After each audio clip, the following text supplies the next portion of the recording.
जय हिंद दोस्तों, मेरा नाम है आर के sir. Drishyam IAS YouTube channel में आप लोगों का स्वागत है। ऑफलाइन बच्चों का भी स्वागत है। आज के इस लेक्चर में हम धार्मिक स्वतंत्रताओं के अधिकार को आगे बढ़ाएंगे, जो कि हम पिछले लेक्चर में आर्टिकल 25 के बारे में बता चुका हूं और अब आर्टिकल 26, 27 और 28 के बारे में जानने का प्रयास करेंगे। इसमें आर्टिकल 26 में आपका सिर्फ एक शब्द दे रखा है, धार्मिक प्रबंधन का अधिकार, धार्मिक मैनेजमेंट का अधिकार। समझ में आ रही है? धार्मिक प्रबंधन का अधिकार क्या मतलब होता है? जो मंदिर है आपका या धार्मिक संस्थाएं हैं आपकी, उसका व्यवस्था, उसके कौन कर्मचारी होगा, कौन इसका मठाधीश होगा, सारी की सारी प्रबंधन का अधिकार। समझ में आ रही है? इसका मतलब ये होता है। दूसरा, स्थापना, संस्थाओं की स्थापना। कोई भी इंसान अपनी संस्थाओं की स्थापना कर सकता है, धार्मिक संस्थाओं की, चाहे हिंदू हो, बौद्ध हो, मुस्लिम हो, ईसाई हो, सिख हो, जैन हो। समझ में आ रही है आपको? सबकी। और दूसरा, उनका संरक्षण भी कर सकता है। उनका संरक्षण का मतलब क्या है? पैसों से, लेन देन से, ट्रस्ट के माध्यम से उनके पैसे पास, उसमें दान आने के लिए सारी चीजें उनके पास में आ सकती हैं। उनका संरक्षण कर सकता है, मैनेजमेंट कर सकता है, उनकी स्थापना कर सकता है। दूसरा, ये सिर्फ इंफॉर्मेटिव है, मेंस में इसका क्वेश्चन कभी बनता नहीं है, पहली बात तो, इसीलिए मैं इसको बहुत छोटा रूप में करके दिखा रहा हूं। दूसरा, चल और अचल संपत्ति। चल और अचल संपत्ति क्या होती है? चल और अचल संपत्ति क्या होती है? एटीएम क्या है? अचल संपत्ति। जमीन क्या है? अचल संपत्ति। अचल, चल और अचल में क्या अंतर होता है? एटीएम अचल संपत्ति है, चल संपत्ति है? चल संपत्ति है। समझ में आ रही है? और जमीन क्या है? अचल संपत्ति। समझ में आ रही है? कैश क्या है? चल संपत्ति है। समझ में आ रही? तो ये इन वर्डों पे थोड़ा सा ध्यान देना। संपत्ति का अर्जन करना। अर्जन कैसे करते हैं ये? अर्जन कैसे कर सकते हैं ये? कोई जॉब थोड़ी ना करते ये। अर्जन कैसे करते हैं? धार्मिक संस्थाएं पूजा पाठ के माध्यम से, इन पे जो चढ़ावा आता है। दूसरा, दान के माध्यम से। तीसरा, ट्रस्ट के माध्यम से। समझ में आ रही है? इस माध्यम से होता है। तीसरा, इन संस्थाओं का विधि के अनुसार, लॉ कहीं नहीं छोड़ेगा इनको। समझ में आ रही है? धार्मिक स्वतंत्रता का अधिकार तो है, लेकिन विधि के अनुसार प्रशासन होगा। विधि के अनुसार प्रशासन होगा, विधि के बगैर प्रशासन नहीं चलाया जा सकता। समझ में आ रही है? धार्मिक स्वतंत्रता में आर्टिकल 26 में केवल इतना ही है, लेकिन इसमें कुछ प्रतिबंध हैं। प्रतिबंधों में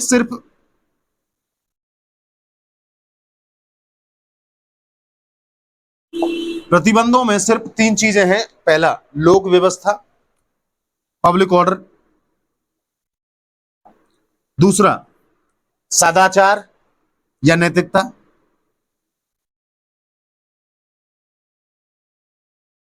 तीसरा, स्वास्थ्य के आधार पर हो सकता है, जैसे कोरोना काल में हुआ था।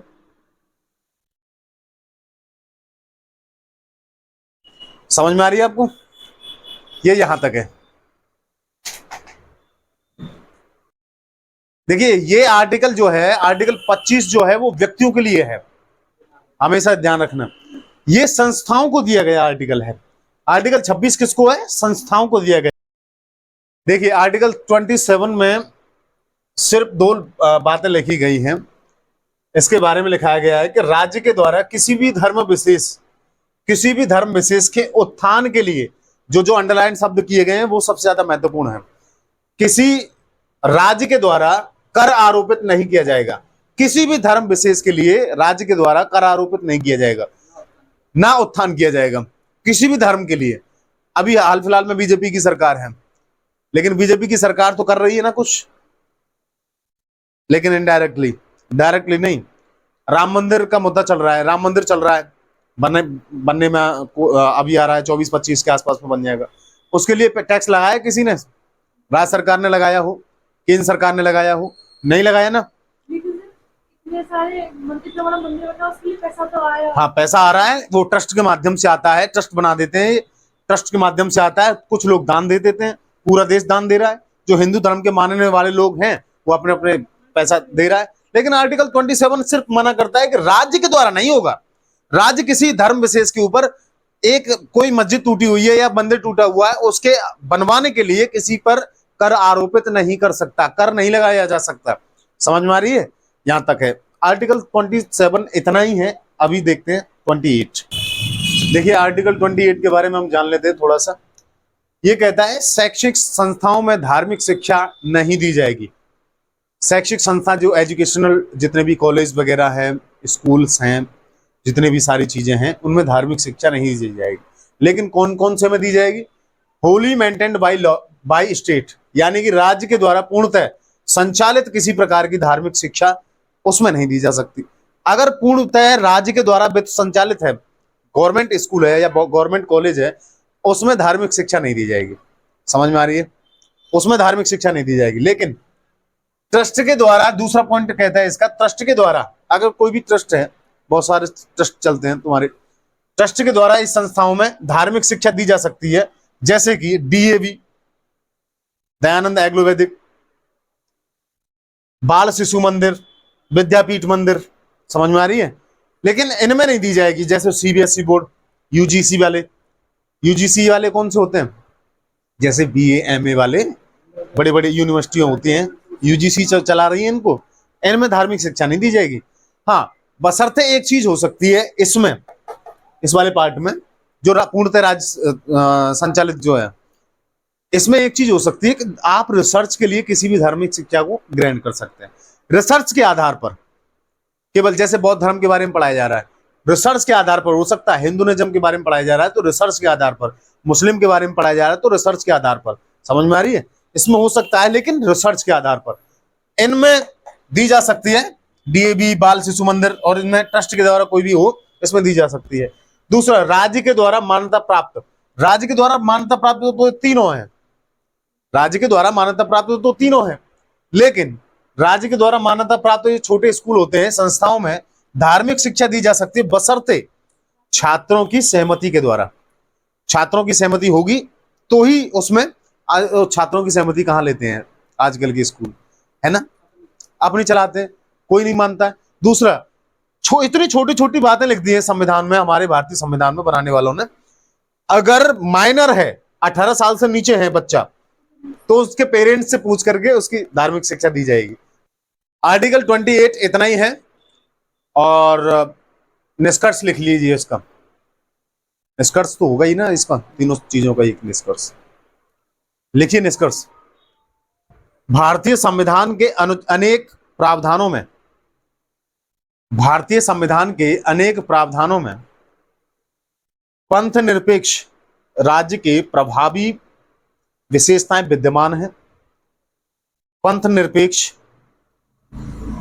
राज्य के प्रभावी विशेषताएं विद्यमान हैं, क्योंकि राज्य धर्म को प्रोत्साहित करने के लिए, राज्य धर्म को प्रोत्साहित करने के लिए करारोपण नहीं कर सकता, यानी कि टैक्स नहीं लगा सकता, करारोपण नहीं कर सकता, और ना ही धार्मिक शिक्षा देगा, और ना ही धार्मिक शिक्षा देगा, परंतु लौकिक या पंथ निरपेक्ष कार्यों और सामाजिक कल्याण के लिए, परंतु लौकिक या पंथ निरपेक्ष कार्यों और सामाजिक कल्याण के लिए राज्य धार्मिक गतिविधियों में हस्तक्षेप कर सकता है। इसलिए धर्म स्वयं एवं राज्य का अलगाव एक तरफा है। ये होगा आपका निष्कर्ष। देखिए, वैसे टैक्स नहीं लगा सकता, इस पे डायरेक्ट टैक्स नहीं लगा सकता आर्टिकल 27 के तहत किसी भी धार्मिक संस्था पर, लेकिन धार्मिक संस्थाएं कुछ तो चीजें खरीदती है ना, खाने पीने की सारी चीजें, इन पर टैक्स तो पूरा लगेगा, जैसे हम पे लगता है उन पे, ऐसे भी उन पे भी लगेगा। समझ में आ रही है? हाँ, राज्य एक चीज कर सकता है, जितने भी बड़े बड़े मंदिर हैं उनको ट्रस्ट में बदल सकता है, और ट्रस्ट में बदल करके उन पर टैक्स लगा सकता है। समझ में आ रही है? जितना पैसा आ रहा है उसके अनुसार राज्य को दिया जा सकता है, और वो सामाजिक कल्याण के लिए पैसा खर्च किया जा सकता है। समझ में आ रही? हाँ, बिल्कुल बिल्कुल। आज के लिए इतना ही। जय हिंद।